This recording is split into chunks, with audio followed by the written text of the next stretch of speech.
Hi, welcome to Swiss kitchen. இன்னைக்கு நல்ல மொறு மொறுன்னு ஒரு கீரை போண்டா எப்படி செய்யலாம் அப்படின்னு பார்க்க போகிறோம்.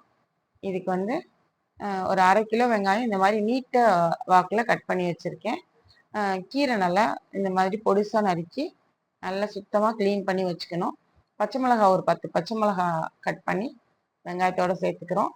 மல்லித்தலை மல்லித்தலை நிறையா சேர்த்தோம்னா நல்லா வாசனையாக இருக்கும். மல்லித்தலை சேர்த்துக்கலாம். இஞ்சி ஒரு துண்டு சீச்சு போட்டுட்டு நம்ம இப்போது கழுவி நல்லா க்ளீன் 2 வாட்டி 3 வாட்டி நல்லா கீரை க்ளீனாக கழுவிட்டு இதில் சேர்த்துட்டு இதில் உப்பு, மஞ்சத்தூள், மிளகாத்தூள், பஜ்ஜி மிக்ஸு, 1/2 கப்பு கடலை மாவு, 1/2 கப் அரிசி மாவு எல்லாத்தையும் ஒன்றா சேர்த்து கொஞ்சம் தண்ணி தெளித்து இந்த மாதிரி கலந்து வச்சுக்கணும். கலந்துட்டு எண்ணெயை ஒரு மிதமான சூட்டில், ரொம்ப எப்போவுமே இது மாதிரி நம்ம பஜ்ஜி போண்டா அது மாதிரிலாம் செய்யும்போது எண்ணெய் ரொம்ப காய விட்டு போடக்கூடாது. எண்ணெய் காஞ்சதுக்கப்புறம் அடுப்பை சிம்மில் வச்சுட்டு நம்ம இந்த மாதிரி உருட்டி போடணும்.